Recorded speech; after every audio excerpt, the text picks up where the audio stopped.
way. So don't forget, we are in tune to Mullins music and more. So, definitely got some great sounds, and we've had some that will continue going on. So, you know, definitely folks are just amazed when they hear these great sounds coming their way. So, definitely that was just a little bit of what Jimmy and them were about.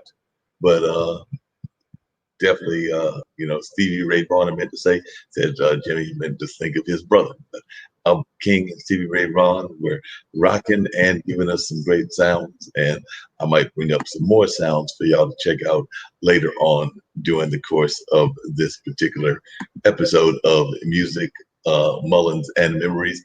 All kinds of great sounds that go on a regular basis. And, I just love the blues, but I also love some good old jazz. So I think I'll give y'all a little touch of John Coltrane and one of his classics. John Coltrane is originally from this area, being originally from North Carolina when he was living, called Hamlet Home. So a lot of folks know about John Coltrane and his sounds, but that's just what we're going to give you. We're going to give you a dose of some jazz, a dose of blues, might even give you a dose of R&B later on as well, just because I love all kinds of blues music, and John Coltrane was definitely a truly amazing artist and was from right here in North Carolina. So I think we might give you a taste of what John Coltrane was all about as well as we do music, Mullins, and memories on this particular episode of a Monday as we wrap up August and head into September. That's right, we're almost into Labor Day. Labor Day is not that far away, so that's coming our way in about a week or so. So definitely some great things taking place, and we just want to give y'all a dose of these great sounds that are existing. So that being said, I'm going to pull up some John Coltrane, let you catch some jazz, and then we might come back with some R&B later on also. And then, like I said, I'm waiting to hear from some guests that may pop in, and we'll talk some issues also. But right now, let's check out John Coltrane.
All right, we're back. It just took a minute there, had a little bit of glitches and everything, but that was some great music that we were enjoying.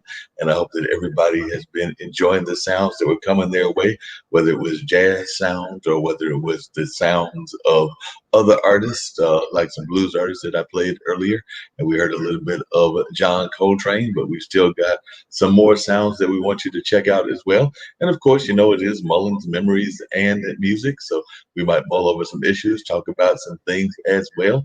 And of course, we'll wait to see if any of our guests decide to join the conversation as well. I was actually just thinking about the town that I grew up in, which was the town of Warrenton, North Carolina. It was a small rural town in North Carolina, and I definitely have some memories of growing up there. Definitely remember when I first moved there, playing some pickup games of basketball with some of my newfound friends over there, and I was not a basketball player, so they were definitely wearing me out on that basketball court because that was not my forte. I think I was more of a writer even back then, and definitely fit in that nerd model that many folks probably even think about me to this day in and everything. So definitely was doing that whole thing, and definitely remember playing some variety of pickup games, whether that was a pickup game of basketball, a pickup game of baseball, or whatever. So definitely remember playing a number of great pickup games during that time. And of course, definitely remember going by Lake Gaston and Carr Lake and some of the other lakes that were in that area. I was actually a member of my chess club. That's right. Believe it or not, Jim, Eid, and Sasha, and the rest of the folks here. Yes, I was a member of the chess club. Never said I was any good at the game. Never said that I was a master of the game. Just a member of the club. So, like I said, I don't know that I had the kind of skill set that our fine folks here at IBM TV have. But I was a member of that club. Was a member of my debate club and a number of other clubs as well. So definitely did that and enjoyed that. Remember being on the newspaper staff there in high school. That was so long ago, but I do remember it. And of course, I do remember participating in other things as well. So that was just kind of fun doing that. And having those kind of enjoyable moments growing up in Warren County, a rural town, after having been living in Greensboro and Raleigh, and spent some time in Durham. And of course, as I've talked about on this show, as an infant, I was in the town of Turkey. I believe we were in Istanbul. It might have been Ankara, but it was definitely one of those towns in Turkey that I was staying at with mom and dad as an infant. But that's been my only global travel, unless you want to count the cruise that I went on about a year and a half ago in terms of global travel. So that's just me reflecting back on my years of the high school, and that was so long ago because I'm in my late 50s now, but I do still have memories of those days. Definitely memories of trying to go to some of the dances that were held over there. They were usually held in the school gymnasium, and definitely remember going to those. A friend of mine who has since passed on was actually in a band with some other friends of mine. So I remember Steve Hyman and Dottie and some others were all part of a band called Third Generation, which also featured Catrice Barnes. And Catrice Barnes was a friend of mine that passed away of cancer after a long battle with that not that long ago. So definitely I have those memories of my high school days and of course memories of my college days as well. So even though well into my late 50s, I do still have some great recollections of some of those things that took place in college and high school. And matter of fact, if we want to go back away from Warrenton, we can go to college. And I can remember when the Milwaukee Brewers won the pennant, and I was going down to the library trying to avoid the noise of all the celebration. Well, guess what? I gave up. So I came upstairs and joined the celebration. And I remember going down to, I believe it was an ice cream bar or something like that, and enjoying some cold refreshment as well as just some good time while I was there. So definitely I have those memories. And of course, memories of hanging out after I graduated from Marquette over in my brother's neck of the wood, North Carolina Central University. So I definitely remember when Bembe was there, and a lot of great memories of the Bembe Festival and a number of great musicians that came to perform there, including a lot of legendary ones. I'm thinking about like Brian. I'm trying to think of Brian's last name, but he's a well-known R&B singer, and he was one of those that performed. And there were a number of other great ones also. So, like I said, that's just some of the memories that I have of decades gone past. Of course, I remember working for the Carolinian, the African American newspaper in Raleigh, immediately after graduating from college. So that was my second job. The first job immediately after college was working for the Garner News. Worked for them for just a short period of time.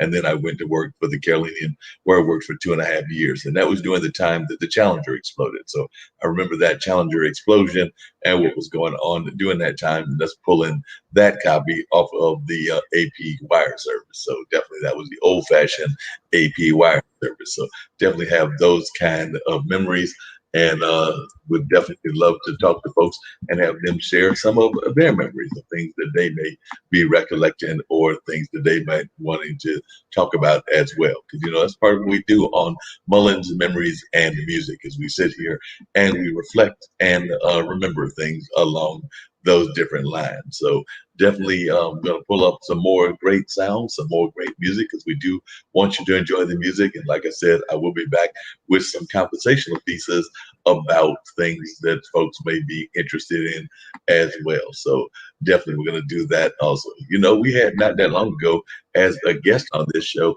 none other than chairman of the board. So I'm hoping that Ken and the guys will be back in the not too distant future. But in the meanwhile, we're going to give you a taste of their music. So they had so many great hits and everything. So I think we might let you check out Chiefs of Staff, because that is a classic chairman of the board one, but I don't know. That's actually, they meant the real Chiefs of Staff and not chairman of the board, the group. So that would be looking up things wrong. So I'm trying to give them a band song that they don't even have. So we're going to go over here and find the chairman of the board and one of their classic songs, and not have Google and other search engines try to throw me off as they just did. So we're not going to have that in the least bit, but we are going to have them do Pay It to the Piper, which is a classic chairman of the board song. Pay to the Piper, the extended version, I think we'll let you check out.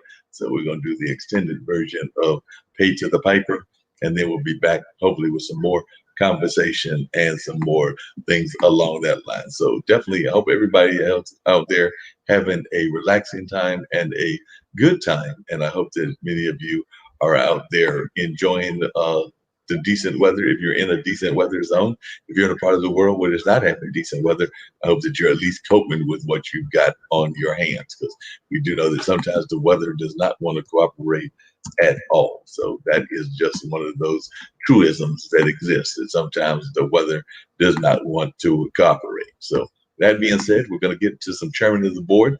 I do know that, like I said, I've had Ken Knox on the show before, and I'm hoping to have Ken Knox on in the not too distant future. So that being said, let's get on over here and check out the chairman of the board.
All right, folks, that was definitely some great sounds by none other than the chairman of the board, a classic group that now calls this area North Carolina home. So they are doing some amazing sounds and some amazing music. Even to this day, the general may be gone, but Ken Knox is keeping the flavor very much alive. And definitely, I'm hoping that they will be joining us on our World Peace Day celebration, which will be coming our way in September. So that should be a great event that a number of folks will be looking forward to. And I'm trying to make sure that Ken Knox and his folks are definitely involved in that. I think it will be a great event that a lot of folks will definitely be paying attention to and enjoying. So definitely keep that in mind that that is something that is taking place in about another so think about 3 weeks. That's right. About 3 weeks from now, we will be having that particular celebration. So know a number of folks will be looking forward to that. I'm definitely one of them. I hope that many of you will be looking forward to it as well. So definitely keep that in mind as an event is coming this way. We're also still trying to put together our musical celebration that will also be taking place in September according to our schedule right now. So hopefully that will not change and that will still go on in September. I know that that's the plan right now is to continue having that in September and for us to have a great discussion during that time. So hope that many of you will join us as we celebrate peace, but also as we celebrate just this amazing music that's out there, because we do know that there's some great and amazing music out there. So hoping that y'all will be joining on and checking that out, because I know a number of you are definitely fans of great sounds and great music. So we want you to check that out. But we are also big time advocates for world peace. So we want you to participate in that activity when we are participating in that celebration. And with so much going on in the world, a lot of folks have got peace on their mind, but also ways that we can work better as humanity. So I know that this is pandemic has definitely brought many of us closer together, and many of us are actually finding ways to even become closer. I know a number of folks are concerned about online learning and other things along those lines. So I personally am thinking that sometimes in the face of disaster is when we have some of our best moments as individuals, because sometimes that just gets us drawn closer together when we have to face a common enemy or a common threat. That's the better word, a common threat. And whether that threat is something that is human made or whether it's something that is nature made, whether we have to fight those common things, that oftentimes brings us even closer together. That's what I've observed and what I've noticed on my decades here on the planet so far. So I've noticed that sometimes those disasters will cause us to get even closer together. And I'm thinking that this is one of those cases where, because of what's going on in the world, we're finding more and more folks that are definitely thinking about ways that they can help each other, help individuals, and all of that. So definitely, that's what I've noticed is that more and more folks are paying attention to ways to unify. As a matter of fact, it's even coming together in some of our music and things of that nature. That's a song that I'm a big fan of by Shamika Copeland entitled Ain't Got Time to Hate. And that's actually one of my favorite songs that she does. She does a number of classic songs, but one of her classics that I thoroughly enjoy is Ain't Got Time to Hate. So I want y'all to catch this song out and tell me if you can't relate to it and if it doesn't really fit into your mindsets also, because I know that I am a big time fan of this particular song. So I want y'all to check out Ain't Got Time to Hate, and then we'll come back with some more conversational pieces as well. But like I said, I think that Shamika Copeland has got the total right idea with this particular song.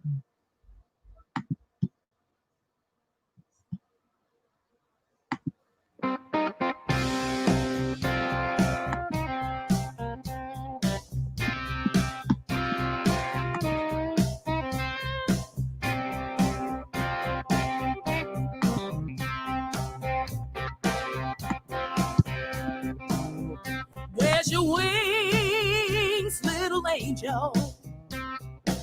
My sweet baby child. And how you gonna live in a world gone wild, where you better be smart You better be strong. Ain't gonna be here long. I don't care if you're rich, never had a dime. This whole life is an uphill climb, and I ain't got time, ain't got time, ain't got time for hate. One more moment is a moment too late. We ain't got time for hate.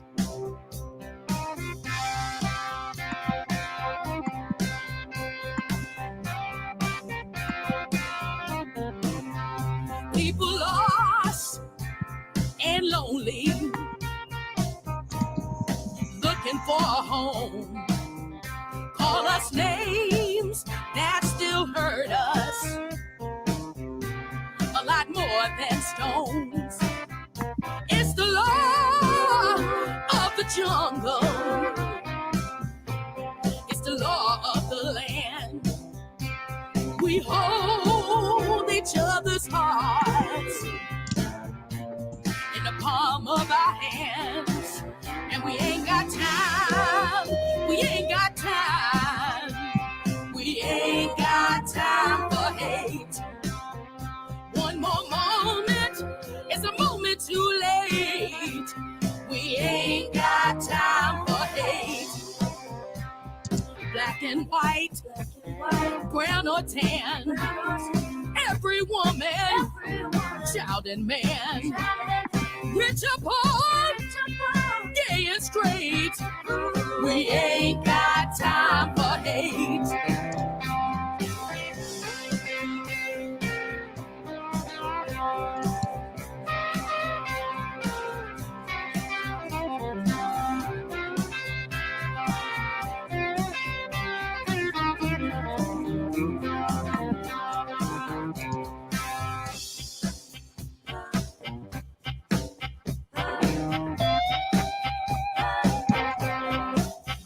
We're all born, then we die, put on this earth, and we don't know why. Breathe the same air, bleed the same blood, some in mansions and some in mud. Little angel, if you survive, I know someday you gonna fly. And I ain't got time, ain't got time, ain't got time for hate. One more moment is a moment too late. We ain't got time for hate. And I ain't got time, ain't got time, ain't got time for hate. One more moment is a moment too late. We ain't got time for hate.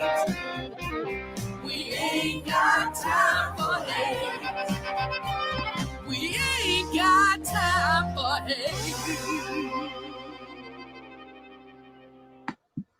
So true. We ain't got time for hate. I don't know about the rest of y'all, but I can definitely agree with that song and agree with that philosophy, because I know that I don't have time for hate, and I know a lot of other friends of mine don't have time for it either. So definitely can agree with that sentiment that was being put out there about not having time for hate, because I know a lot of folks trying to get too caught up in the hateful world and things that are not good for us. So definitely I can relate to that whole idea of not having time for hate. So don't know about the rest of y'all, but there's no doubt that I can get with that, and have no doubt about a lot of other folks that can relate to it also, that they might not have time to put up with those hateful sounds and those things that are very bad in society.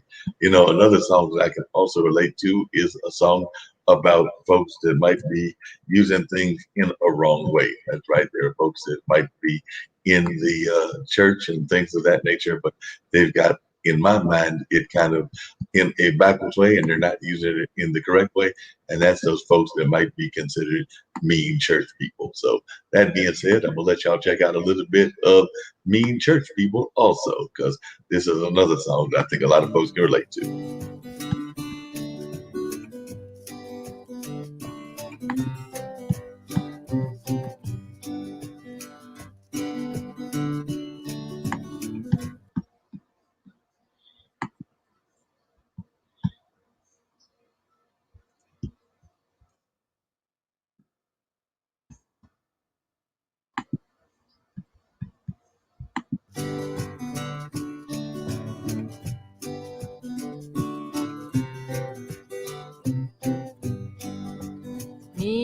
church people, talking about mean church people.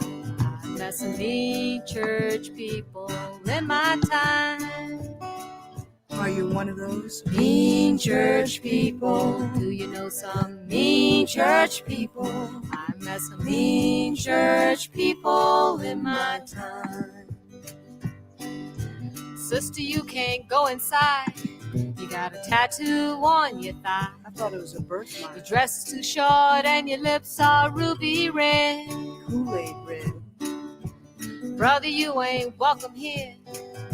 You seem to be a little too queer. Mm-hmm. Your walk and talk is different from what we do. I bet he walks in heels better than you do. Why you wanna be so mean? I'm not being mean. Why you wanna be so mean? I'm not being mean. Why you wanna be so mean to me? Well, Why you wanna be so mean? Why you wanna be so mean? Why you wanna be so mean to me? Sister, get away from my door. You ain't welcome here no more. never were welcome. Stay out at night, you smoke and drink that beer. Really cheap beer, too. That's what I heard, anyway. Brother, you can't go inside. Your skin color ain't like mine. Well, he is very bright. Socks are blue and we only wear red socks here. And they don't even match. Why you wanna be so mean? Why you wanna be so mean? Why you wanna be so mean to me? I am asking you. Why you wanna be so Be mean? so mean. Why you wanna be so mean? Be so mean. Why you wanna be so mean to me? All right, Mom.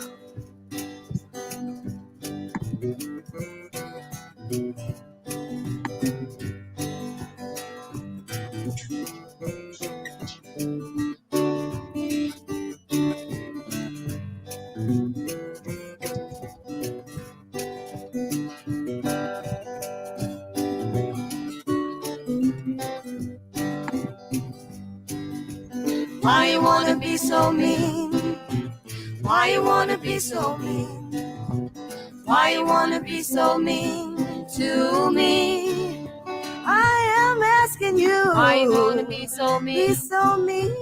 Why you wanna be so mean? Be so mean. Why you wanna be so mean to me?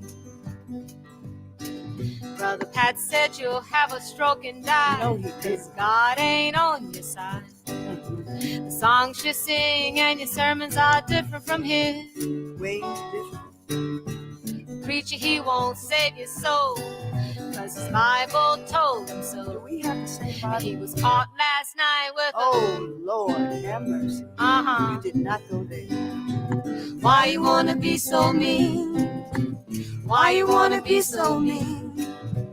Why you wanna be so mean to me?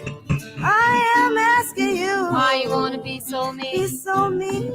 Why you wanna be so Be mean? so mean. Why you wanna be so mean to me? Mean church people, talking about mean church people. Met some mean church people in my time. Mean church people, do you know some mean church people? I met some mean church people in my time. Mean church people, do you know some mean church people? I met some mean church people in my time. Mean church people, do you know some mean church people? I met some mean church people in my time.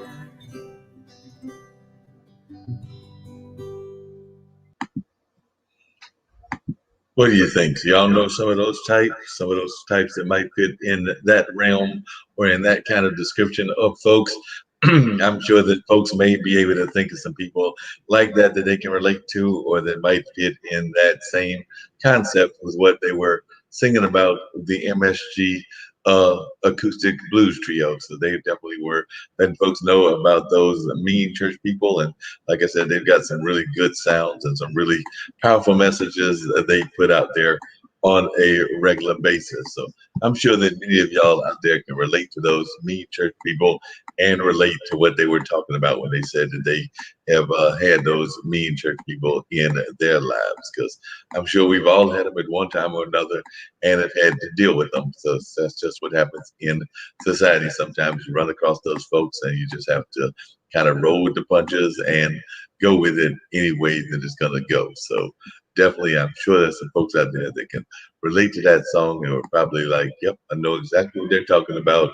I've been there, been in that situation, and definitely can relate to what they're talking about in that song. So I don't know about the rest of y'all, but I'm sure there was plenty of folks out there that can relate. They were probably going like, "Yep, I've been there, been in that situation, and can relate to what they're talking about." So I don't know how the rest of y'all feel about that, but that's definitely the way I feel. Is that I've run across some of those, and I've run across some folks that might be mean in other ways as well. You know, this next one that we're going to check out is actually going to show a video from way back in the 70s. And a number of folks are going to be like, I wish that we could go back to those kind of concert days. But I've been talking to some folks that say we may not see this for another 3 or 4 years because of what's going on. But let's check out Albert King.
This is blues power.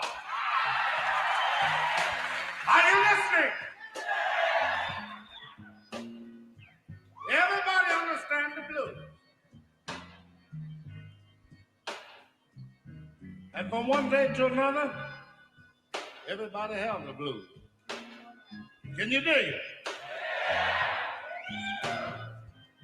Now you take the little baby that's laying in the cradle, kicking and hollering and going on and tearing up the little baby bed. Can't get that milk bottle fast enough. It's got the blues. Do you hear me? Now you take this girl that's got this main squeeze. That's a boyfriend, you know. And he just bought a brand new GTO. You know, she want to be with him every time he cranks it up. If he ain't going nowhere but around the corner to the soda fountain, she want to be right with him and show it off. This is why all the guys and girls be, you know.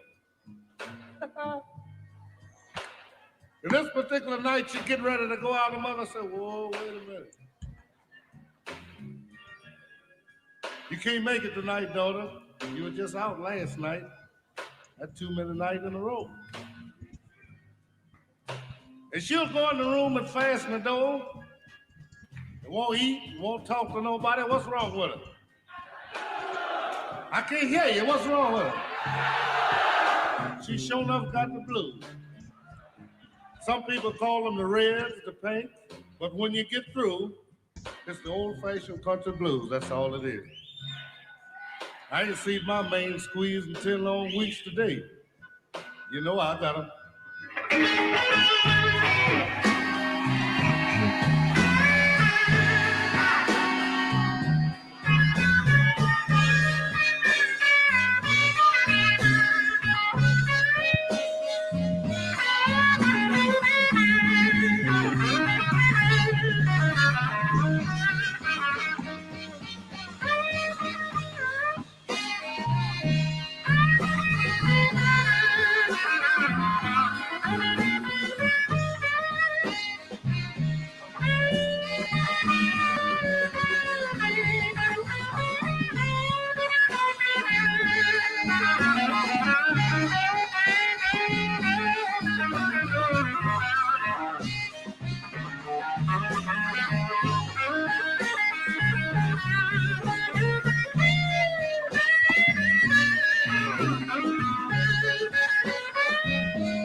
I'm asking you to make a donation right now before the official FEC deadline. And if you do, it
Yes, truly an amazing musician and truly a true legend that has definitely left a lot of memories behind with that great sound of his.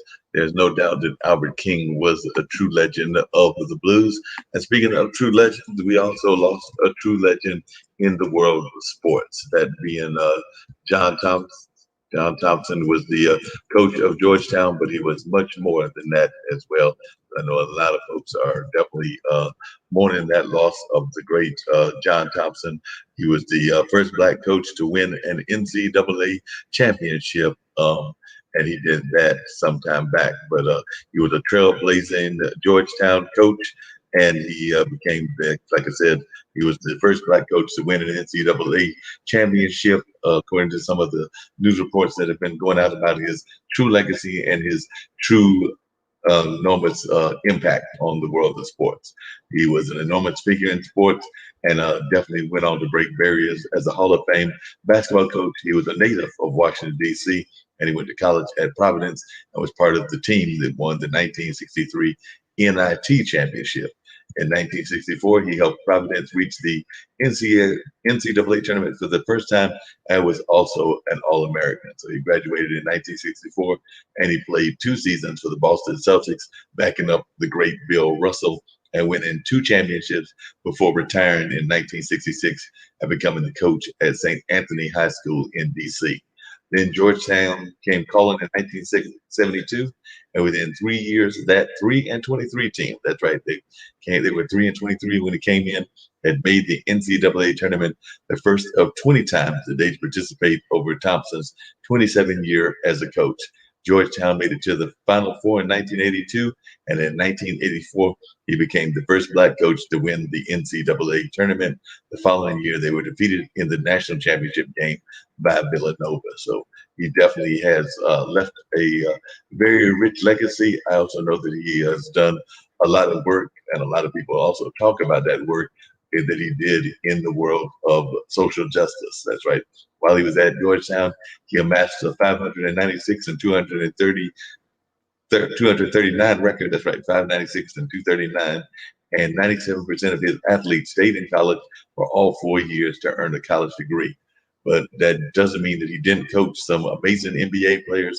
Among those players that folks will recognize are Patrick Ewing, Allen Iverson, Alonzo Mourning, and Dikembe Mutombo. So that's just some of the players that he coached that went on to an NBA career. So definitely he was known for doing a lot of stuff. And as a matter of fact, one person that was quoted in some of the articles I've read even talked about he was larger than life for mankind and for social justice. So I do know that he definitely was a person that cared about social justice issues and definitely was not afraid to speak up about those issues as well. So definitely we have lost another true legend in the sense of losing this great basketball coach, none other than John Thompson. And by the way, he lived to be 78, and definitely we want him to rest in peace, or as some folks like to call it, rest in power. So definitely another legend that has passed on, and we definitely have to just think about the kind of legacy that he has left, and some of the things that are still going on that I know would still be issues that he would be interested in as well. Because I do know that from what I understand, he was following a lot of the things that the athletes, the current athletes at the NBA and other places were doing, and actually was in a lot of ways, I think, even backing them. So like I said, I do think that that is a true legend that will be missed, but his legacy on the basketball court, as well as his legacy of grooming and developing some great leaders, will not be forgotten, and is definitely a true testament to the great things that he has done in his life, and that he will be remembered for. So definitely I think we need to just reflect on all that John Thompson did in the basketball world, but also just in the world of life, because He was a coach in the true sense of the word, because the impression that I got from watching interviews with some of his athletes and from seeing folks that were involved in that circle was that he was one that cared about them even after they had left the tutelage of his basketball coach. And so I do think that he was one of those folks that actually kept in touch with his players and supported them in a lot of their endeavors. That's the impression I got from folks that I have heard about that knew Mr. Thompson. I'll talk to Bill Tresvant, who may have some other ideas about that on our show, but maybe I'll jump on tomorrow or one of our other shows and get his impression of that. But that is the impression that I've had from a number of folks that were involved in the world of sports. So that's what I'm hearing, and that's what I believe to be the case and everything. So definitely another true legend gone from this world, but definitely that's just the things that happen through life.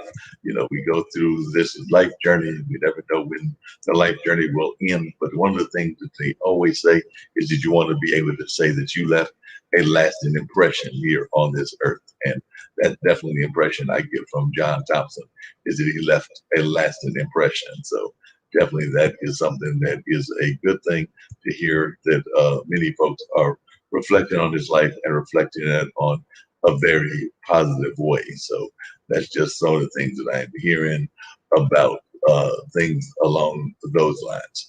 I had said earlier that I was going to talk about some of the things that Biden has been saying over the campaign, as well as some of the other folks that have been involved as well. So definitely, we do know that earlier today,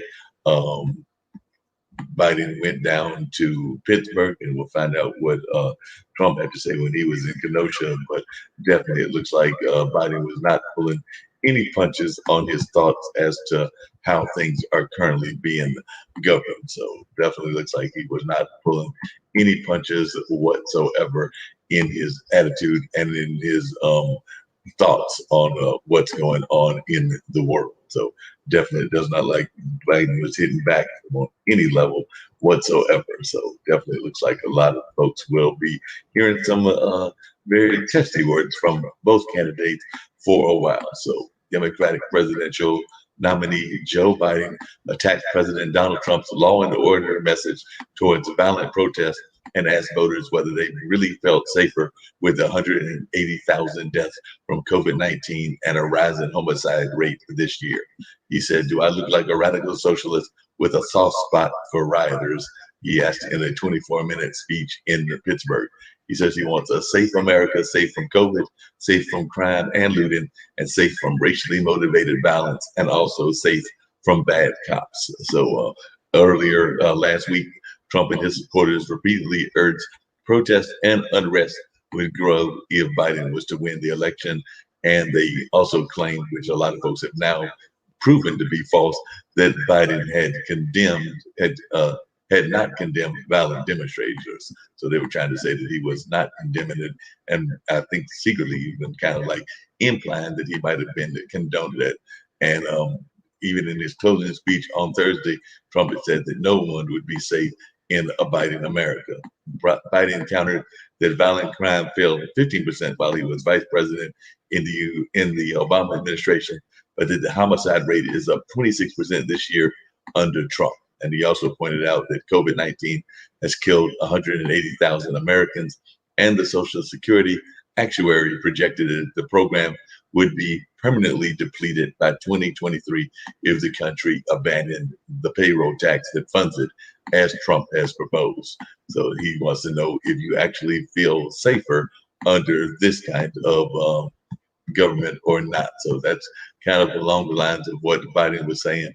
He condemned violence Sunday at racial protests in Portland, as he has for months at other demonstrations also. So it looks like some folks might be trying to say that he has not been condemning that, but he said rioting is not protesting, looting is not protesting, setting fires is not protesting. None of this is protesting. It is lawlessness, plain and simple. Those who should do it should be prosecuted. But he also added that in his mind, Trump is stoking the flames rather than finding ways to extinguish them. And he said that if he's elected, he would seek to negotiate police reforms with victims of racial violence and the police. So definitely looks like they've got a different attitude and things of that nature. And one of the quotes he said was that fires are burning and we have a president who fans the flames rather than fighting the flames. Donald Trump looks at this violence and he sees a political lifeline. So he's actually thinking that some of the ways that Biden or that Trump is attacking things might actually be playing into the hands of some of these folks that are involved in some of these kind of endeavors with the lawlessness and things of that nature. So that's just on my interpretation of what is being said.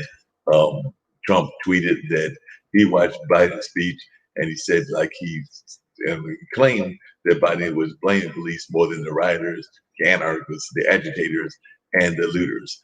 He suggested that the Democratic nominee was afraid of losing radical left supporters of Senator Bernie Sanders. At least that's what he's claiming and everything. And I want to say that he might be going to Kenosha later on himself, that person that's currently occupying 1600, and we'll see what happens when that transpires as to what goes on there.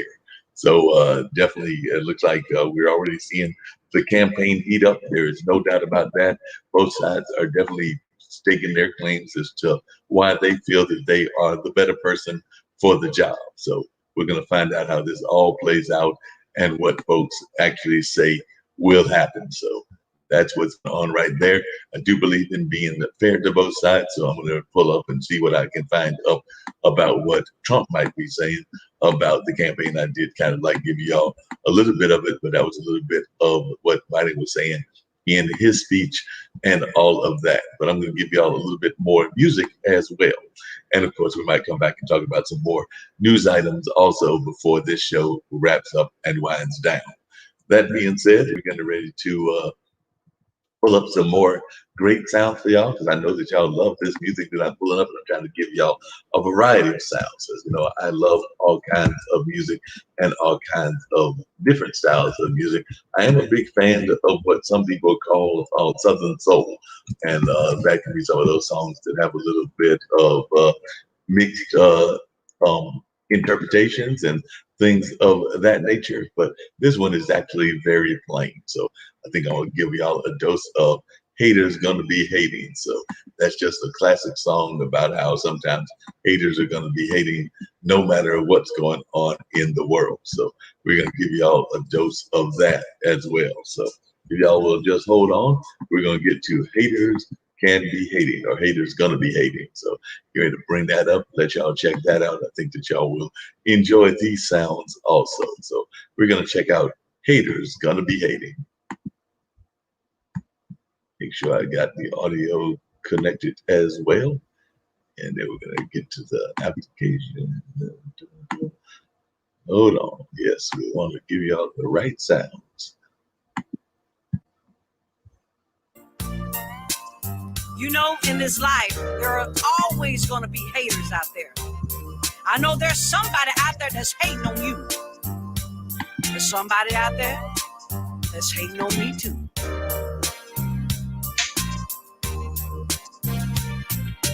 Haters gonna be hating. Somebody out there, y'all, is hating on you. Haters gonna be hating. And I know somebody is hating on you. Now some people be hating, don't even know your name. How much they hate on you, it's a damn shame. Some don't like the car you drive or the house you're living in. Some be hating on your jobs, might be your closest friend.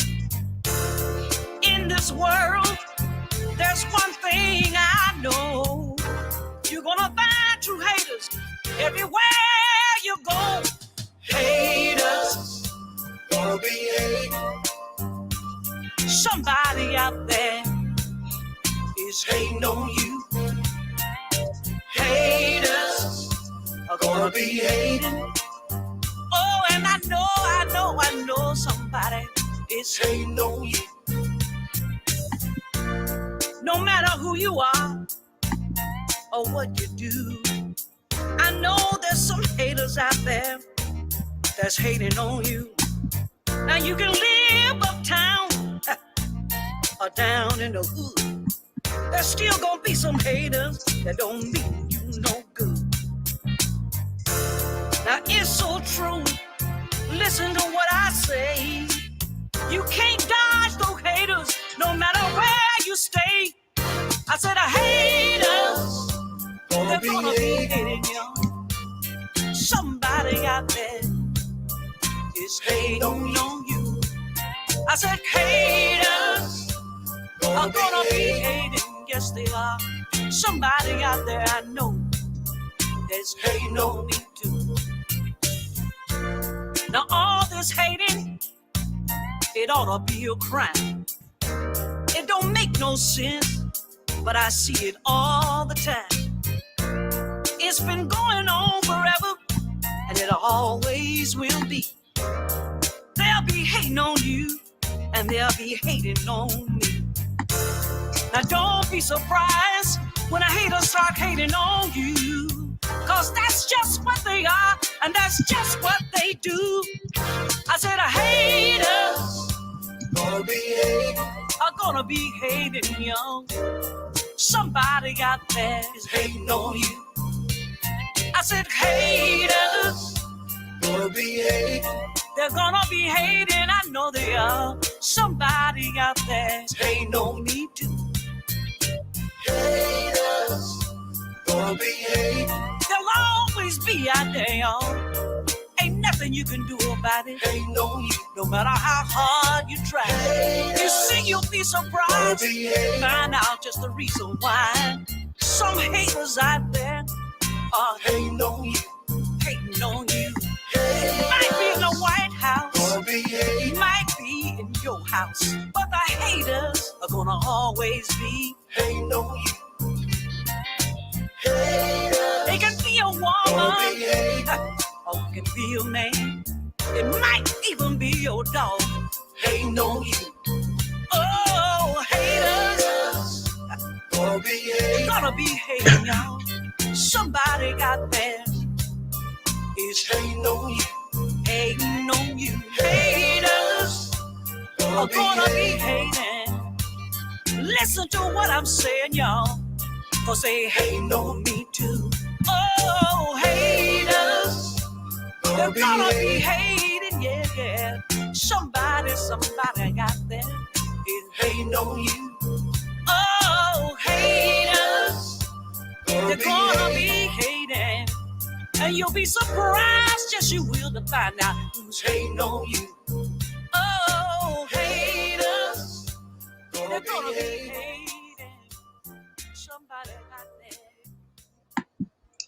Unfortunately, it looks like some hating going on, and definitely that hating takes place on a regular basis, unfortunately, because we know that sometimes folks just be hating on folks and just hating for no apparent reason, and just because that's what they do. They just hate, and that's kind of their nature. They're just haters, and haters will be haters no matter what you do. That's kind of what the song said, and that's kind of what I've learned as well. By the way, speaking of learning things, I was checking out some of the news, and it's definitely some not positive news in the sense of the job market. That's right. I observed by scanning the news media and things of that nature that they're saying that more than 40% of the job loss during March and April were recouped in the following 3 months. But there are some economists that are seeing worrying signs that the U.S. economy bounce is falling flat and may take years to fully recover. One expert from Moody's Analytics told the USA Today that they believe that the employment rebound is over and additional gains will be minimal through the year's end. Additionally, they say many furloughs and temporary layoffs will likely become permanent since the virus isn't under control. The outlet suggests a slow economic recovery like the Great Recession. So it looks like we could be heading into something that could be very much similar to the Great Recession, and that is not something that I know a number of folks want to be hearing. So definitely looks like there might be some signs that things are not going to be all that great and things of that nature. So definitely folks are thinking about that even as they're getting older. I know that I'm in my late 50s, and folks are even asking that are way younger than that what they're going to do um, once if the temporary layoffs become more permanent during the COVID-19 recession. So there are a number of folks that are asking these very serious questions. You know, folks around the country have been laid off from administrative jobs and different other kind of jobs, and folks are starting to wonder now what they can do now that they've been pretty much blindsided by what is going on in the world based on the way that the pandemic hit all of the world. So, you know, one of the things that the article that I read talked about was how the Trump administration has depicted the coronavirus recession as a severe but brief shock, noted that the economy and the labor market bounced back more robustly than expected from May through July. But there are signs that that initial burst of job gains may have played out, and as much as half of the temporary layoffs and furloughs could become permanent. That's according to some economists' estimates. That would make the current downturn look more like the Great Recession of 2000 to 2009, with unemployment remaining elevated for years, then a pandemic-induced detour that resolves within months. So it looks like things are definitely rough around the country and around the world. American Airlines last week said it was going to lay off 17,500 frontline workers amid a steep fall off in travel. There says their expectation is that initial employment rebound is basically over and that job gains will be minimal through the end of the year, according to an economist of the Moody's Analytics. More temporary layoffs will become permanent as the impact of COVID-19 continues to weigh on the economy. So definitely looks like some folks are seeing some things that could be very disheartening. So far the recovery has been heartening. Of the 22 million jobs the economy shed in March and April, 9.93 million were recouped over the past 3 months, according to the Labor Department figures.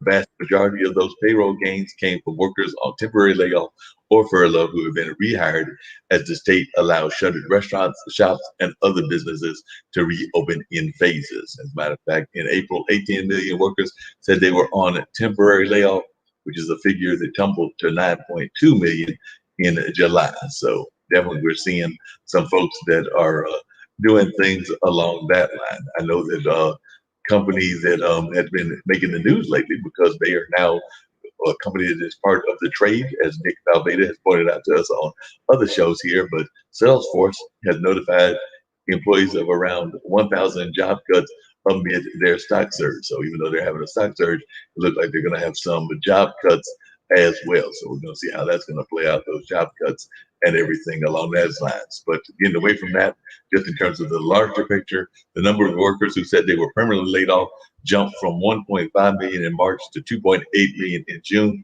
but the total was roughly unchanged last month. In July, 56% of the unemployed workers said they were temporarily laid off, down from 78% in April, but signaling the rehiring still could make up a big portion of payroll gains in the coming months. So definitely it looks like things like that. It says that the numbers don't necessarily provide a clear picture of the labor market's course, and traditionally a worker classified as on temporary layoff must have been given a return to work date or expected to be recalled within 6 months. Given the uncertainty of the health crisis, labor survey takers are categorizing workers as temporarily laid off, even if they are uncertain when they will be able to return to work. And in many cases, if they'll come back. So I guess if there's good news in that, is that businesses have rehired millions of workers in recent months, largely as a result of government aid. The federal government's Paycheck Protection Program, PPP, has provided forgivable loans to small businesses that retained or rehired workers to cover payroll and other costs for 2 months. Meanwhile, restaurants, malls, and other outlets have brought some additional workers back as they have reopened, with more states gradually permitting indoor dining and increasing customer capacity. So we are seeing some things that might be a positive sign, but folks are saying, that we might also need to be bracing for the long haul of some of these things that are going on. I mean, I know that I even heard recently from a doctor that was saying that he thinks that we may not see concerts coming back to full force and that kind of like movie theater for us until 2 to 3 years down the line. So definitely we're seeing folks that are saying that they do not see any hope of having the concerts the way that we're used to having them. So that's why a number of folks are doing things like drive-in cinema, limited capacities, and things along that line. I imagine the same thing will happen with the gyms, even though I know that in some places gyms are reopening, that they will also have to do a job of trying to limit how many people can be in the gyms at one time. And of course, we're seeing the impact it is having on sports. I know I've been watching a few of the NBA games, and it is definitely surreal seeing the fans up in the stands on video projections and not actual fans, because they're definitely trying to follow the guidelines also. So it'll be interesting to see what happens and whether we get folks involved in getting back to live events. I know I'm a big fan of the Durham Bulls as well as a number of concert venues, and I'm hoping that 2021 will able to get back to that in the normal format of doing things. But I'm also very realistic and know that this is a long process and it is a long haul process.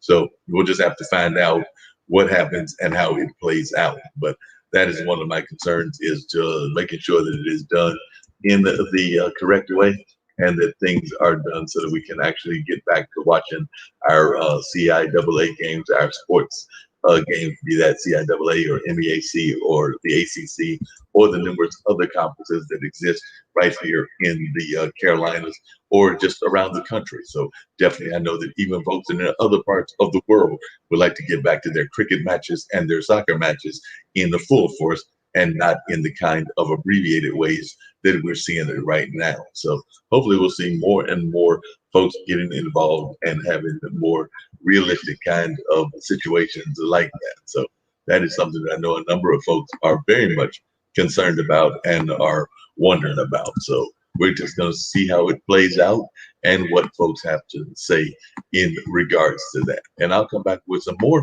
information about some more things that were shared news-wise and things along that line.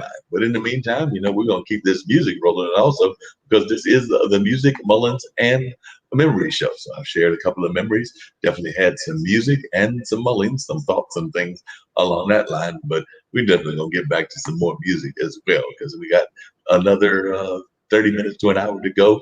And I think that we'll definitely want to keep y'all engaged with the conversation, but also the legendary music that has existed out there for a number of years. As a matter of fact, I think I'm going to go old school and bring y'all up, and I mean way old school. We're going to bring up some music from Elmore James, because Elmore James was just a classic person in terms of the blues and all of that. So I think I'll give you maybe even give you a couple of Elmore James, but right now we're going to do Elmore James performing "It Hurts Me Too," because I know a number of folks out there that can relate to that thought of being hurt by whatever it is that they are hurt by in their life. So that being said, we're going to give you a little bit of Elmore James, and then bring you some great sounds that I think that y'all will thoroughly enjoy. So just so y'all sit tight, we're going to give you some Elmore James. And, Elmore is just an amazing artist. And I think y'all are in for a definite treat.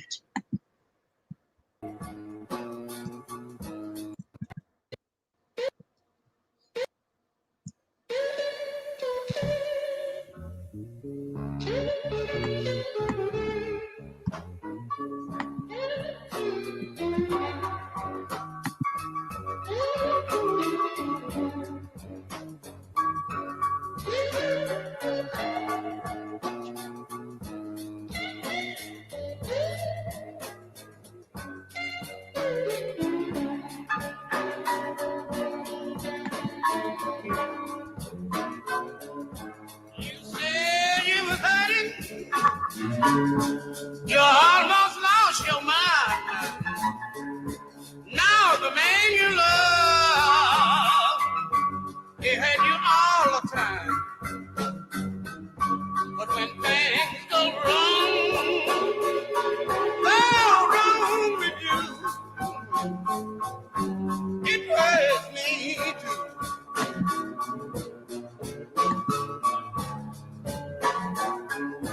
You love him more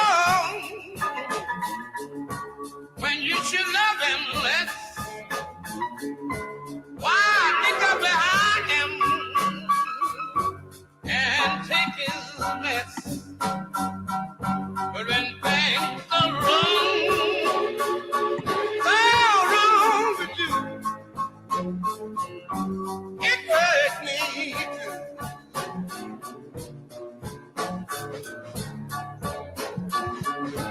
He loved another woman. Yes, I love you. But you love him and stick to him like glue. When things go wrong with you, it hurts me too.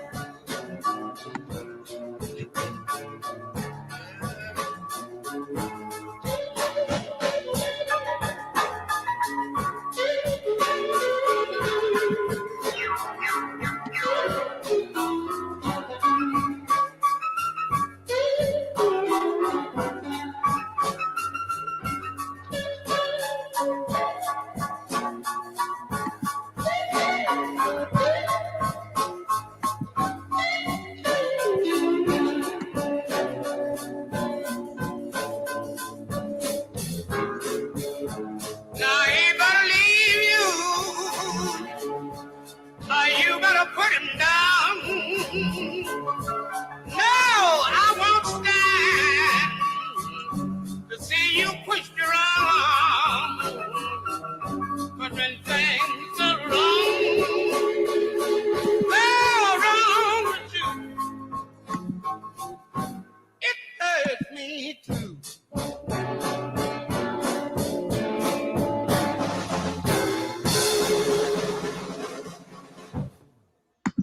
Yeah, no doubt about that. That was definitely one of the true great legends of the blues, none other than Elmore James and those great sounds that he gives us all the time. So Elmore James is a truly amazing artist and definitely it's great hearing his sounds. That's right. So we're definitely getting all kinds of information about sounds of music and things of that nature. That's one of the things we try to do regularly on our Monday Mullins Memories and Music Show is we definitely want to get folks engaged in the conversation. So I've got my good friend Jan Cromartie joining us as well. Jan is running for Soil and Water Commission, and he's also just been engaged in a number of very important issues in our community. So Jan, I was actually just talking about somebody earlier during the course of this show that I know that you are a sports fan. So I know that in addition to running for office that you do follow your sports, and I know that we lost the legendary John Thompson earlier today. So I don't know if you got any reflections that you want to share about that, because I do know that you are a sports fan, and he was definitely a true legend. And it's my understanding from folks who were involved in the sports world that he was also a man about social justice. So I just want to know if you wanted to share a little bit about your thoughts about Yes, John. I do. Can you hear me, Mark? I hear you. If folks don't know, then I'm going to share something with them. I'm Howard Cosell when it comes here. That John Thompson, in 1976, Dean Smith chose him to be his head assistant on the 1976 Olympic basketball team. I don't think many folks knew that. He could have chosen many of people, and John showed up at his funeral when Dean transitioned, one of the first people there, and gave a very touching and warm and heartfelt speech about him. So he was his assistant head coach on the 76 Olympic team. So I just want to share that with your panel. No, I appreciate that. I'm glad you were able to share that with the folks that are watching and everything. So I appreciate you sharing that with them and everything.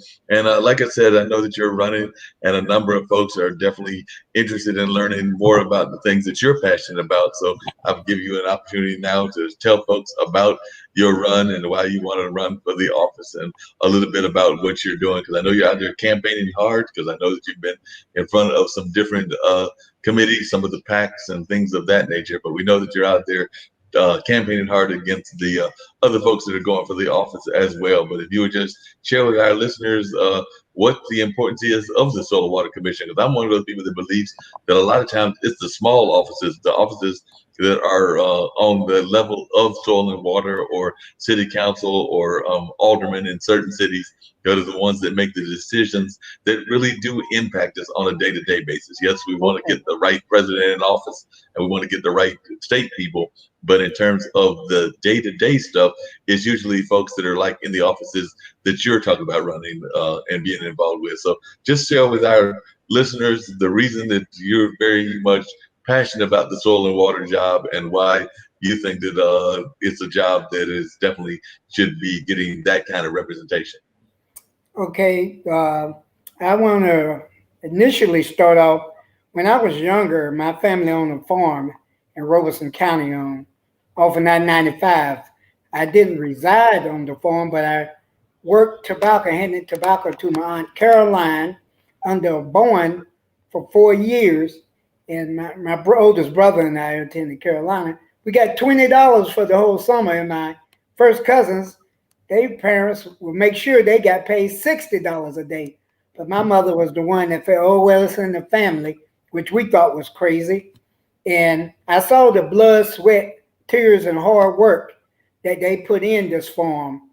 So I witnessed it, and I was a part of it there. And I served in the United States Navy for 4 years. And being in the United States Navy, I traveled internationally. I was able to go on different lands, be on different bodies of water, and so many different soils. But I was always a person that was intrigued by especially water.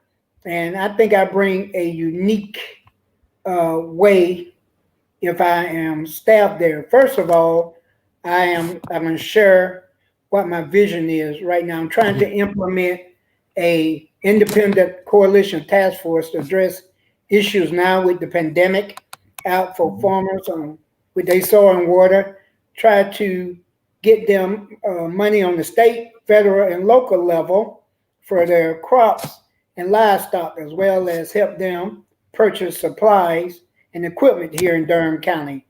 So we have various types of budgets, grants. We got $300,000 grant from the state. Trump signed off on a $33 billion grant for all agriculture and farmers across the nation, and an $873 million grant from the subsidiary 32, something which I got to be more informed about. Also, what I'm trying to do, guys, is put in implement, or ask the staff to help me implement an innovative infrastructure, for our soil and water, especially with the pandemic in there. And I want to use something like UV rays that they use in Paris, France, that can filter out water and things of that nature. It's been here since, I think, 2008, but we had in Durham County actually used it before. So I think it would benefit us here. Also, I want to put in compliance volunteer training classes for folk in urban, suburban, and rural areas. They volunteer who want to know something about soil and water, because soil and water for the city, they are now closed because everyone restricted because of COVID-19. Same thing with the folks in erosion. They can't get out. So sending them digital information on the website. Some folk may not be digital literate, so it becomes more complicated then. And also, I'm trying to put in a comprehensive strategic training class aimed at rural, suburban, and urban areas, and especially aimed at our school system, our parks, and the many commercial sectors we have in there. If I'm on the board, I'm not going to be a person that be selective. What I mean by that, areas that are in high demand, that's what I'm going to focus on, and I'm going to try to bring that attention to those my colleagues. I'm not a yes person. I'm not going to agree on every endorsement or proposal that they bring forward without, some type of strategic evaluation. And I'm not a know-it-all, so I expect feedback from our citizens here in Durham as well as surrounding communities like Bahama. And what I mean as a know-it-all, in my opinion, know-it-all, if you come to me, guys, about your concerns and issues, I'm going to empathize with you and I want some feedback from you and I want maybe some solutions you all can share with us. Because a know-it-all, like I stated, in my opinion, is a person that really sometimes not going to hear you, but going to understand things from for how they see it or themselves. So I'm looking to do some great things. If you all put me down on fight for you 24/7, I've always been a fighter to help the community. I've had major health farms here, Unity and Community Health Farm here in Durham County, with the state health director, Elizabeth C. Tilson. I've had the Deputy Secretary of Health and Human Services, Marc Benton, to speak about Medicaid, and a young lady named Jacqueline McGee who spoke about the opioid epidemic, which the highest number of deaths are in New Hanover County in the entire United States. I am vice chair of my precinct. I am an executive board member, Partners Against Crime, and I'm actually a person that won a community service medal for catching a guy that armed robbed a lady at Mount Zion Church and got an award for that. That was a ceremony. Sherilyn Davis, Chief Sherilyn Davis, first event. So I've been involved in voting now, I would say almost 30 years now, besides before my time in between the United States Navy. So Right. I got a good feel for Durham. I love Durham. I bleed Durham. I believe in Durham. And I think that because of my exposure, that I will be a good representation on the staff here in Durham. Like I said, I'm not a yes person. Right. I'm about everyone. And so thank you guys for hearing me out. Oh, no problem. It definitely sounds like y'all got some good ideas and some good things that you want to implement. And then you've also, like you said, here at IBM TV, it's a global network, so they'll also be interested in watching. And I know sometimes even if they can't come and vote in Durham, they can show your support or give you support in other ways, whether that's Can I ask financial you a or other question, Mark? ways. So if folks are watching and they're hearing your viewpoints and they want to support your campaign, what are ways that the global audience can support your campaign? They can go to my website at www.jancromarty.com to see what I'm about and what my political stance is and see a little history on me, or they can go to my Facebook, Jan Cromarty, on Facebook, and I have a lot of things posted there, some information that I'm sharing with them that can benefit them at the present time. So hopefully you guys will take a very good look at my Facebook as well as my website, www.jancromarty.com. I think you guys will find it very impressive. And like I say, that's something that can help you in the present time with the COVID-19 out there. Thank you, guys. No, no problem. Appreciate you being in and checking it out, seeing what folks got to say about the campaign and hearing what you've got to say and everything. Because I know sometimes even when folks don't necessarily get the endorsements that they expected to get, they still manage to get in office. I saw that the day that they named Pierce Phelan, and we know that Pierce did not get the election when he ran for city council, but they just named him to one of the wards. So he will be coming to city council. I think his first session will be next week, like on the 8th or something like that. So Two definitely people sometimes talked to me about that today. So two folk talked to me about that, and the number of people that ran, which were five. So I was kind of shocked by that. I only thought about maybe two or three tried to run for that position, but five actually ran for it. I was right. informed of that about an hour and a half ago. Yeah. So, Yeah, so they had a number of folks that run, and like I said, Pierce will be coming in, sitting in that office and everything, and then you're running against, I think it's but it's a total of 4, so we'll see how that plays out. It looks like definitely some strong candidates, but I know that I've definitely also got that farm background. I actually avoided the farming because even though I grew up in Warren County, which is in rural North Carolina, there would be schools that would literally let the kids out because they were priming tobacco and doing stuff like that. So during the first few weeks of school, the school would be a little thin because a lot of us that were in the city limits are not involved in the priming of tobacco. We wouldn't be out there, so we'd be in the classroom. And then after they finished that, then they would get involved. So, like I said, I did a little gardening and excuse me, other things, but I didn't do that much of the priming tobacco, and definitely did have my grandparents had a tobacco barn, so I remember doing a little bit with the tobacco and definitely going to the farmers market and things of that nature. But I was not heavily involved the way you were, because it sounds like you went to Robinson County and did a little bit more work than I actually did. But I did a little bit, but not a lot, not as much as you. So that's definitely something that folks got to understand is that you do have some background in the agricultural world, but like you said, the soil stuff is stuff that impacts Hard work. everybody. Hard work. Oh yeah, Some folks don't know about hard work. yeah. I do.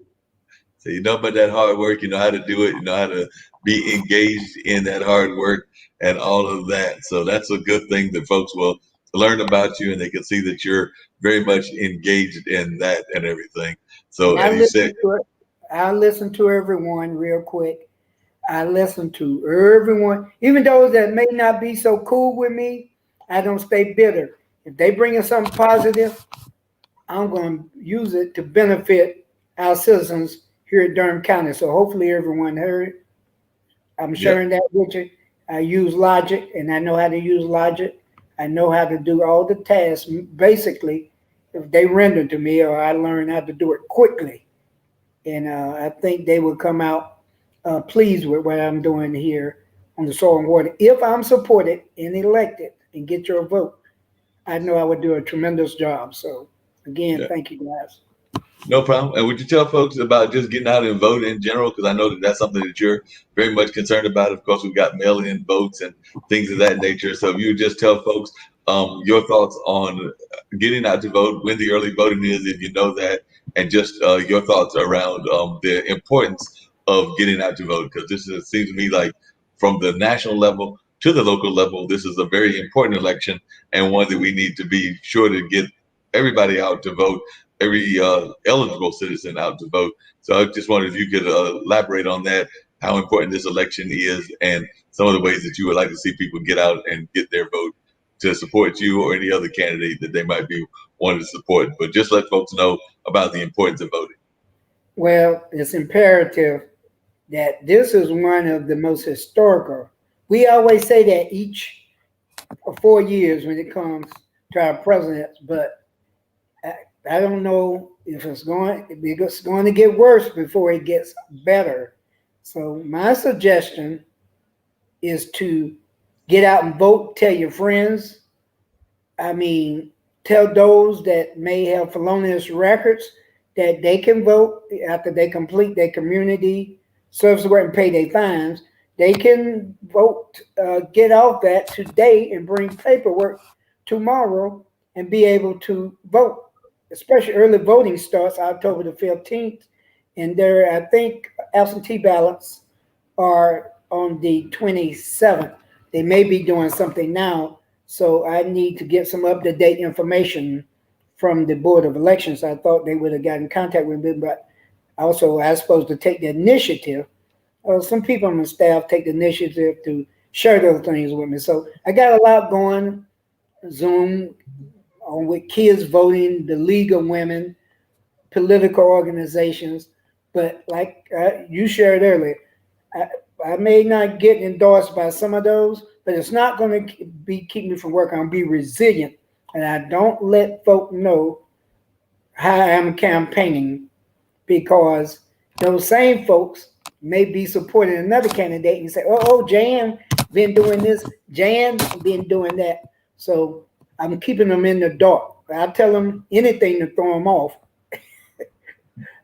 So That may not sound the coolest, but unfortunately, that's how it is when it comes to running for office.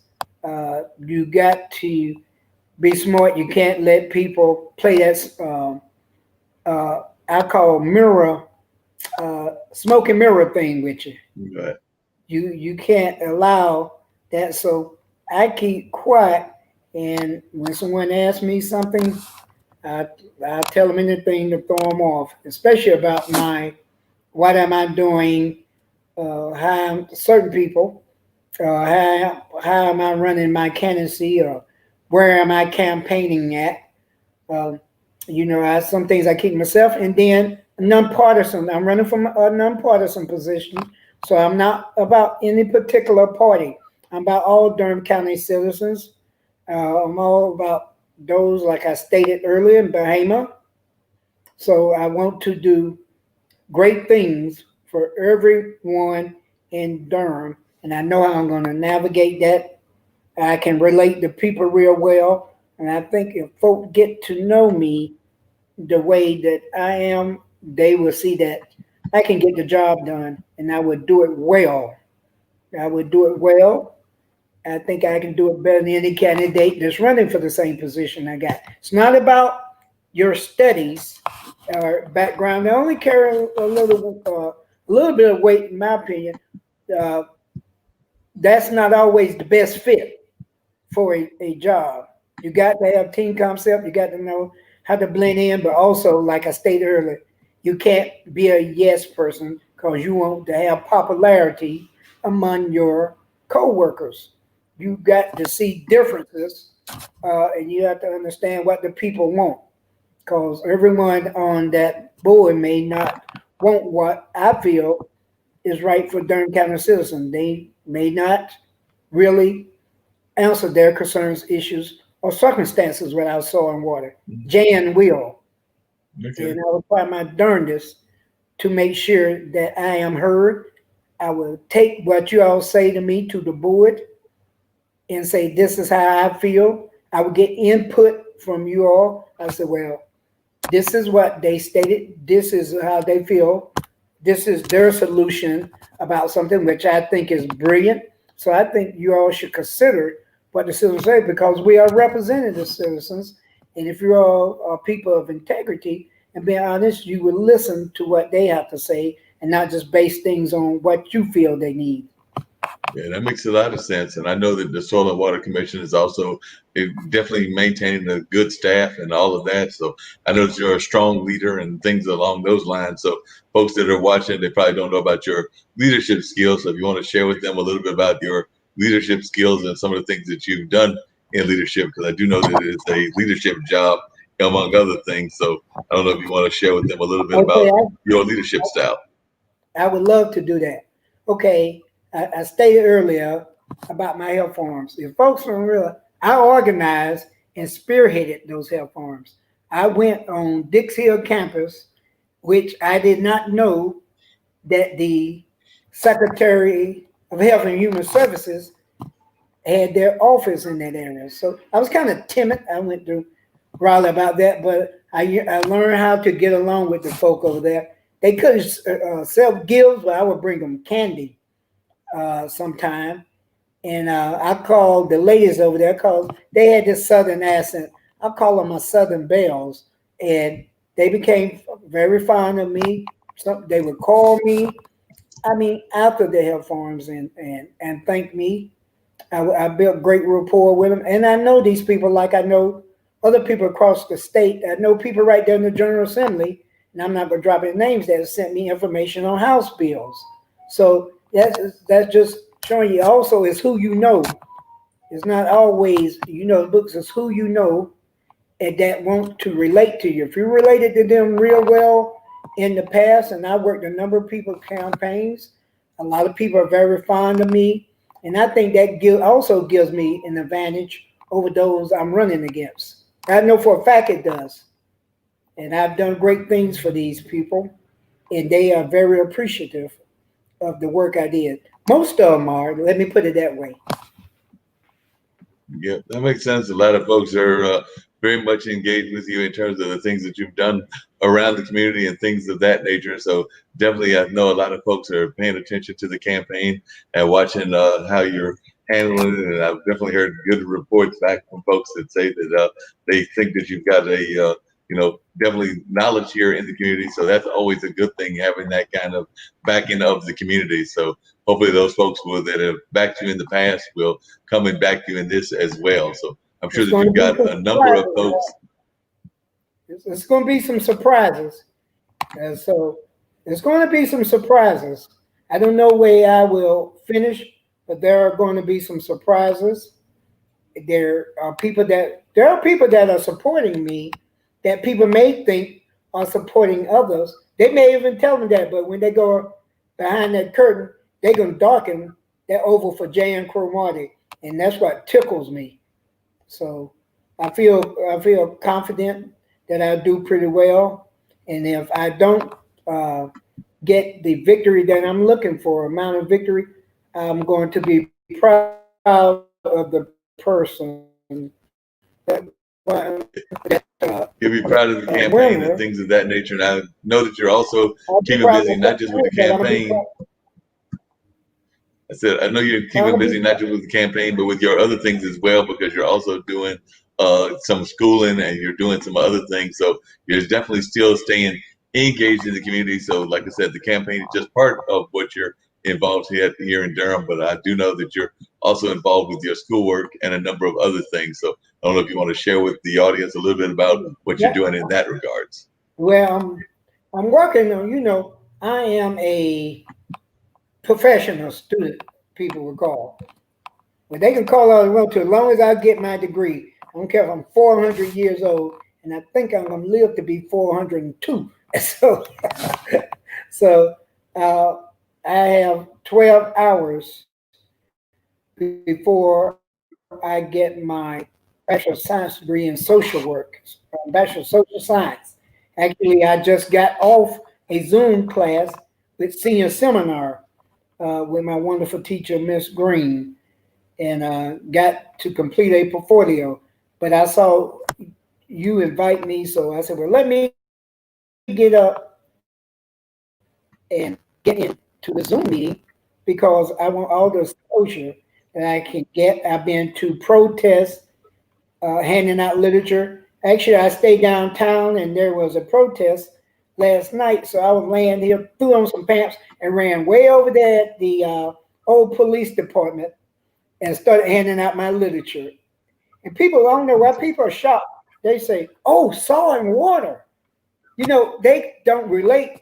They know that soil and water is very important, probably more Yeah. important than a lot of other positions. But they're like, "Yeah, wow, soil and water. That's all. Soil and water. Can I get a photo?" Because they like with the COVID-19, they may give you some elbow, or they say, "Well, I'm voting for you." So wherever there's a crowd, you better believe if I'm anywhere near a half mile or a mile away, I'm gonna run that mile just to get to them.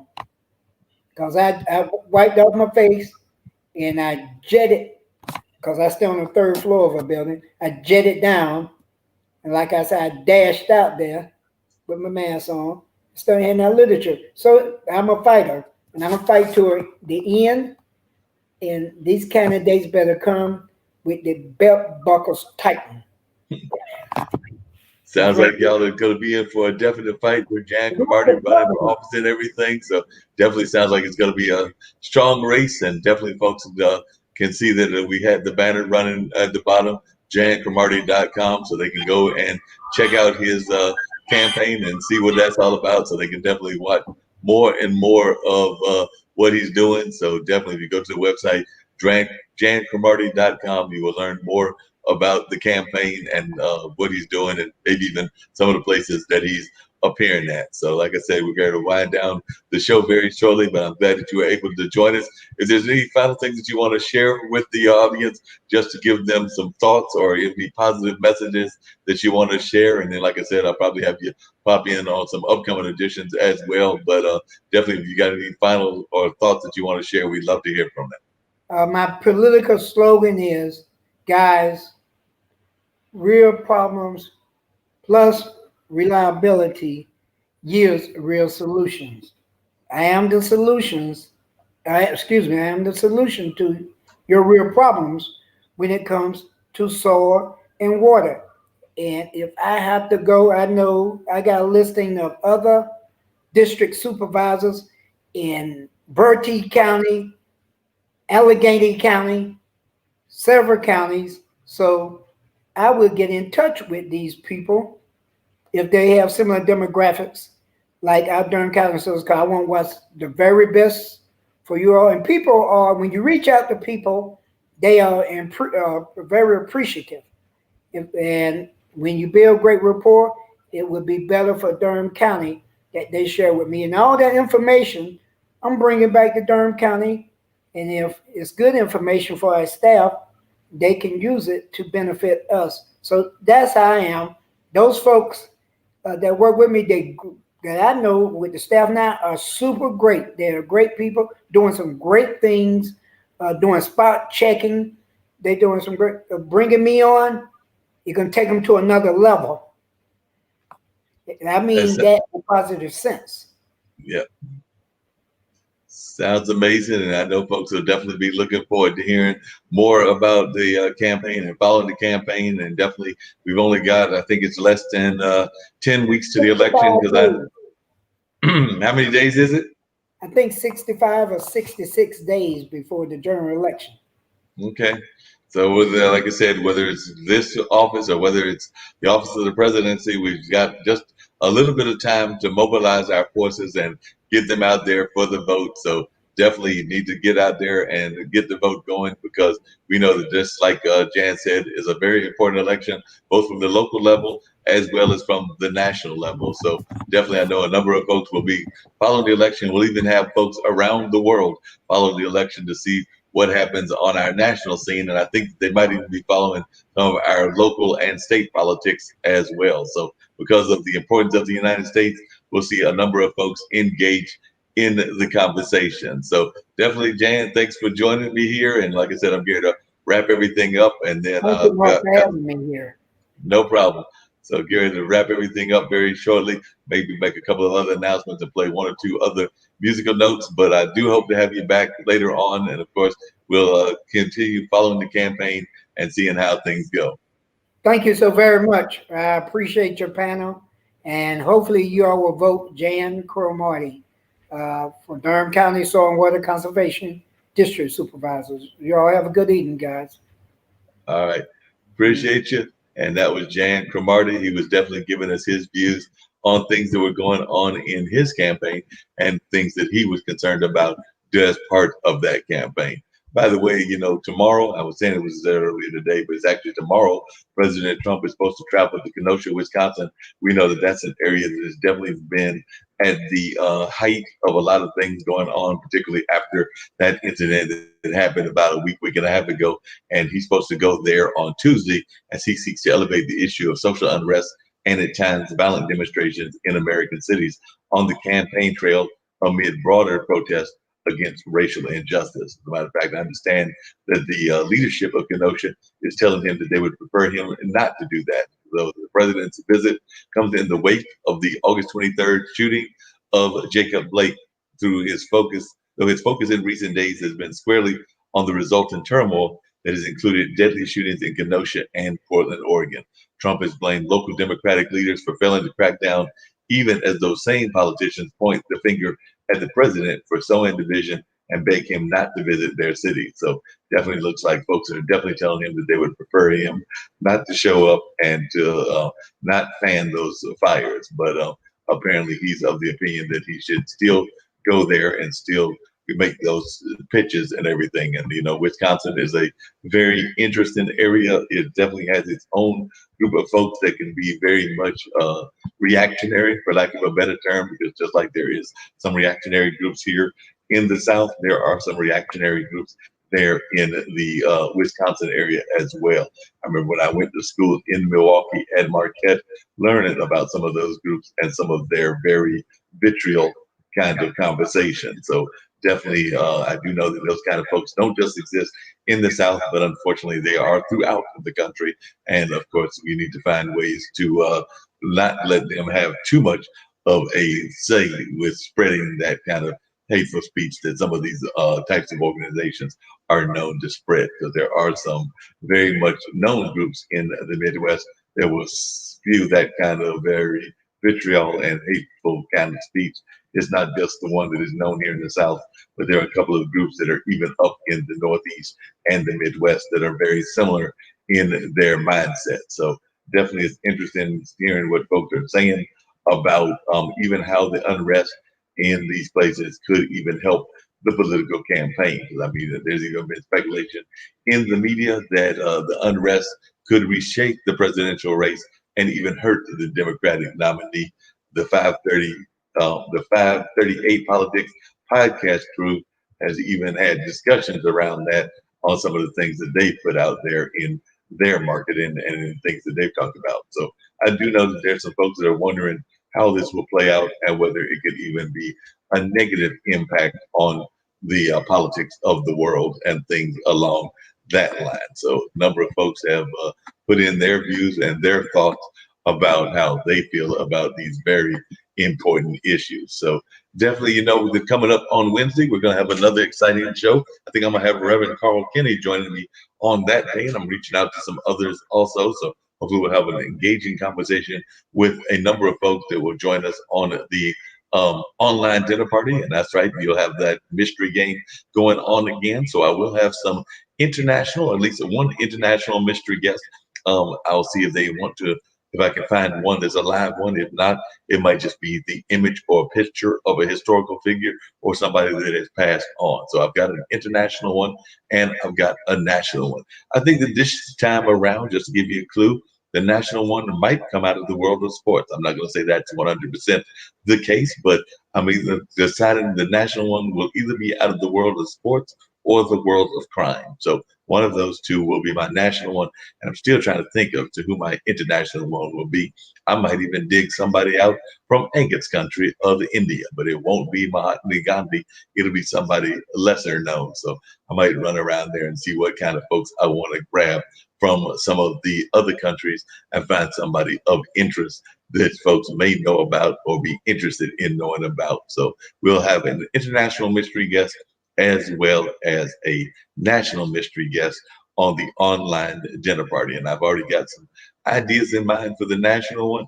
I don't have total ideas on the international one, even though I am leaning toward one or two countries and one or two folks. So definitely there will be a mystery guest involved while we're having the conversation. Hopefully we'll be talking to Reverend Carl Kinney, and I'm also reaching out to some other folks also. So this has been a very interesting Monday in terms of trying to get things situated, and there was some communications things that didn't quite get together, but we will definitely bounce back and have the more normal order of a conversation on next week and also on Wednesday, because there are a number of guests that I am reaching out to and having conversations with about being on the show. So definitely we'll keep these conversations going. And of course, on Mullings Music and Memory, we're always glad to share memories and have to go mull over things and also share that music. As a matter of fact, you heard Jan Cromartie reflecting on the fact that John Thompson was also an assistant coach over there at Carolina, a school that he cares deeply about, having some very strong affiliations to that university. So definitely he was letting folks know that he definitely knew about that connection to what folks are talking about when they talk about things along that line. So definitely it was great hearing that from him and just hearing what he had to say in regards to that. So right now, I think we're going to give you another dose of Miss Jody as we wind the show down. I might get you some other folks that are in that realm of kind of the Southern soul kind of sound. So, but right now we're going to give you Miss Jody talking about that whole concept of Big Daddy.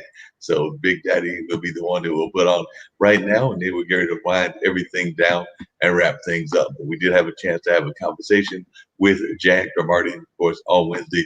it'll be the online dinner party. And like I said, I do know that I've talked to Reverend Kenny, and I'm expecting him to be joining us, and we may be joined by some others as well. But right now, let's check out and see what they've got to say about the Big Daddy Show music and what that's all about. So let's give you a little bit of this particular song.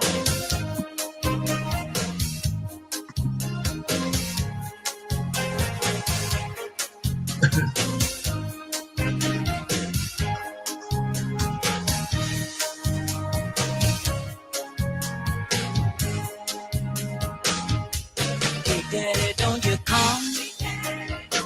Big Daddy, don't you come? Big Daddy, don't you come too soon? Because the night is still young. Big Daddy, don't you come? Because tonight I'm gonna have some fun. You told me not to touch you. You told me not to move. You told me not to whisper sweet nothings in your ear. Now, Big Daddy, don't you come? Because tonight I'm gonna have some fun. Big Daddy, don't you come? Big Daddy, don't you come? Big Daddy, don't you come? Big Daddy, don't you come too soon? Because the night is still young. Now, Big Daddy, don't you come? Because tonight I'm gonna have some fun. You told me to lie still and not to make a sound. Oh, what am I supposed to do when you start to going down, down?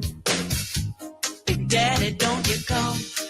Because tonight I'm gonna have some fun. Oh. Big Daddy, don't you come? Big Daddy, don't you come? Big Daddy, don't you come? Big Daddy, don't you come too soon? Because the night is still young. Now, Big Daddy, don't you come? Because tonight I'm gonna have some fun. Oh, Big Daddy, you can take the high stew. I'm gonna take the low.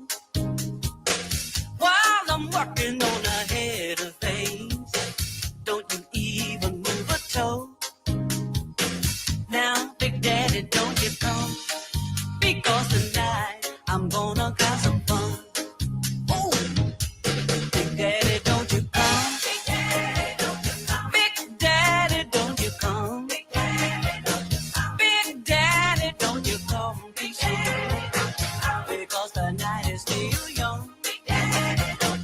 Now, Big Daddy, don't you come? Because tonight I'm gonna have some fun. I'm getting in the saddle, taking you for a ride. Don't you even move your hips when I rock it from side to side. Now, Big Daddy, don't you come? Because tonight I'm gonna have some fun. Big Daddy, don't you come? Big Daddy, don't you come? Big Daddy, don't you come too soon? Because the night is still young. Now, Big Daddy, don't you come?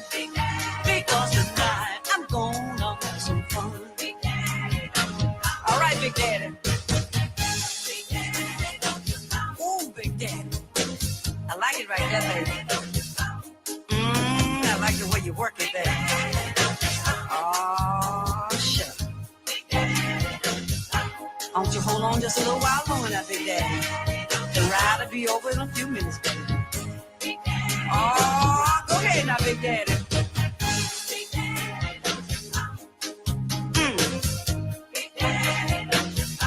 Do you like that, Big Daddy? Do you like the way I work it right there? Oh, yeah. Hold on, Big Daddy. Hold on. Here we go. Ooh.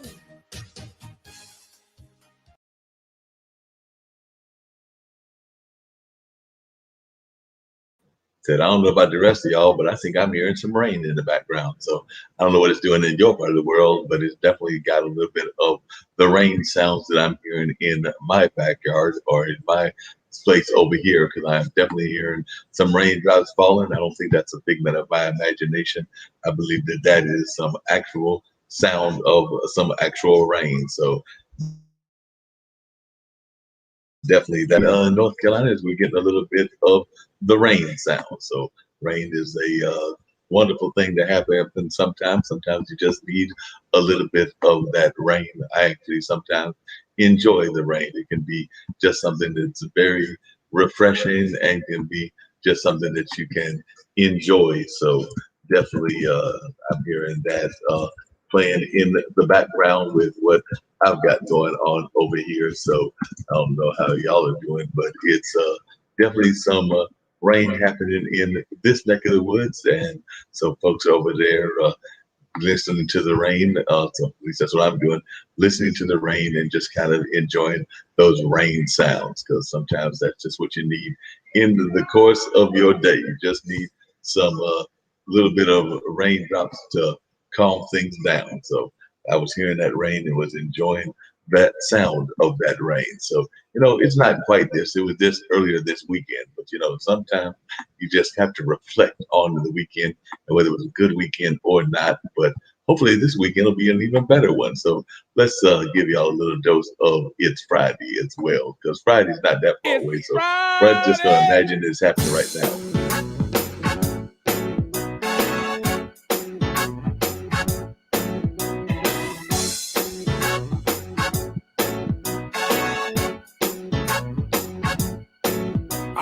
Working all week long, working like a Hebrew slave. I can't wait to get to work. Thank God it's Friday. I grab my coat and catch the bus. I got to be on time. And when I walk through the door, they got to give me mine. For this Friday, time to get paid. It's Friday, where's my money? It's Friday, time to get paid. It's Friday, where's my money? I got to stop and play my lottery. I got to stop and get my drink. Get me an auto rib and get my clothes out the cleaners. Put a couple of dollars in my front pocket before I leave the job. Put the rest of the money in my shoe, just in case I get robbed. Oh, this Friday, time to get paid. It's Friday, where's my money? It's Friday, time to get paid. It's Friday, where's my money?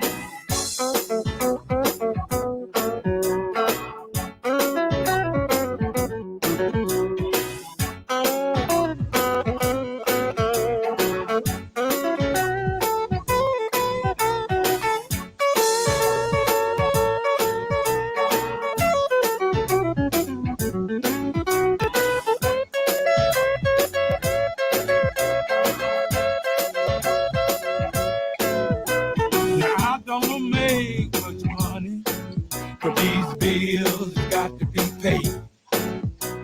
Living from paycheck to paycheck, there's got to be a better way. I've been scuffling all week long, and boy, it's really tough. But today I feel real good.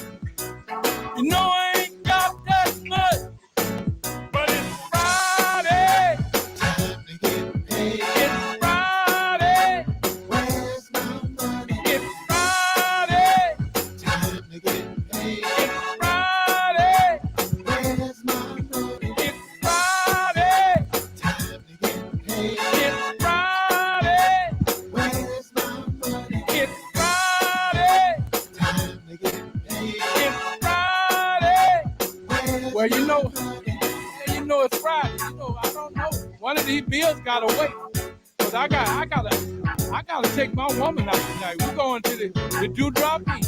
You know, I ain't had no loving all the week long. I've been working all the week. I'm tired. I need my woman to rub my back. You know what I'm saying? It's gonna have to shout. Maybe I won't pay the phone bill this week. Cause it's Friday. It's Friday. It's Friday. It's Friday. It's Friday.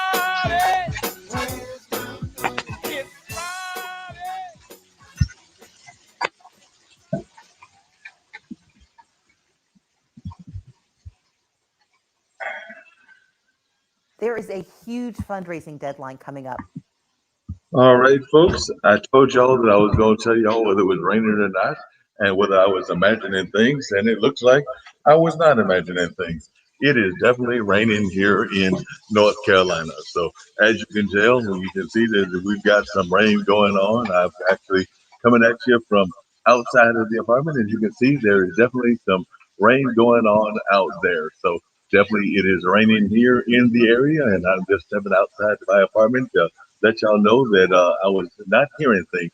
I was actually hearing some actual rain. So that's what's going on over here. We've got some nice little downpour here in North Carolina, and y'all are getting a chance to check out a little bit of the rain that is going on right now. So I'm here to bring up the fine old ambassador, and we'll get ready to wrap up this particular edition of this show. So definitely just wanted to let y'all know that I was not imagining things. We were actually hearing the rain that was coming our way. So definitely there was rain going on, and I was not imagining the rain in the least bit. So there was rain going on, and definitely had the rain sounds happening, and I thought that that's what I was hearing, and I was not imagining the rain. So it was actually happening that there was some rain taking place. So that's what's going on. So definitely I'm here to go back in as we wrap up the show, and had some engaging conversation with Dran Cromartie, shared some of my memories, and of course talked about a lot of other things that are happening in the world. So it was great having that conversation, and I know a number of folks are probably going like, definitely, we hear the rain, and that is definitely rain in the background. So there is no doubt that there was rain happening, and that's what's going on in this part of the world. So that being said, I'm going to bring up the ambassador. Coronavirus से कैसे बचेंगे? Okay, hand होकर और ऐसे अपने खांसी जब आएगी तो ऐसे करेंगे अच्छू अच्छू और कोरोना वायरस को धन्यवाद हमारा म्यूजिक सुनने का.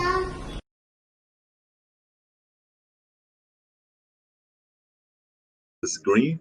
But yeah, that's one of the shows that we also hear on this area, that being Tish's show, Plant a Seed, which airs on Saturday at 1 o'clock. So that's Plant a Seed with Tish Oakley. So that's another program that airs here on IBM TV that folks may be interested in.